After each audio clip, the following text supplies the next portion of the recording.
Hi friends, welcome back to my channel. ఇవాళ మీ అందరికీ ration card గురించి అయితే ఒక మంచి కొత్త అప్డేట్ని అయితే చెప్పబోతున్నాను. రేషన్ కార్డు ఉన్నవారికి ముఖ్యమైన అలర్ట్. కొన్ని రాష్ట్రాల్లో వేల సంఖ్యలో రేషన్ కార్డు రద్దు అవుతున్నాయని అయితే చెప్తున్నారు. మీ కార్డు కూడా ఆ జాబితాలో ఉందో లేదో ఒకసారి చెక్ చేసుకోండి. ఇటీవల ఎస్ఐఆర్ లిస్టు పరిశీలనలో భాగంగా అర్హత లేని వారి పేర్లను అధికారులు గుర్తిస్తున్నారు.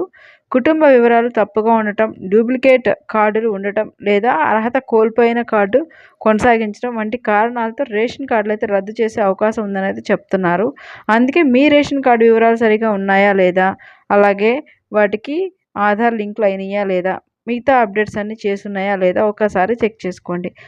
మీ రేషన్ కార్డ్ సేఫ్గా ఉందో లేదో ఇప్పుడే తెలుసుకోండి. నేను దీని గురించి లాంగ్ వీడియోని అయితే చేస్తున్నాను ఫ్రెండ్స్. ఇక్కడ లింక్ని అయితే ట్యాగ్ చేస్తున్నాను. మెయిన్ ఛానల్లోకి వెళ్ళి ఒకసారి విజిట్ చేసి చూసేయండి. మీ అందరికీ ఇలాంటి ప్రభుత్వ పథకాల గురించి తాజా అప్డేట్స్ కోసం కావాలి అంటే తప్పకుండా నా ఛానల్ అయితే సబ్స్క్రైబ్ చేసుకోండి. అలానే లైక్ చేయండి, షేర్ చేయండి, కమెంట్ కూడా చేయండి మీకు ఈ వీడియో ఎలా అనిపించిందో. మరో కొత్త అప్డేట్ తోటి మరో కొత్త వీడియోలో మీ ముందుంటాను.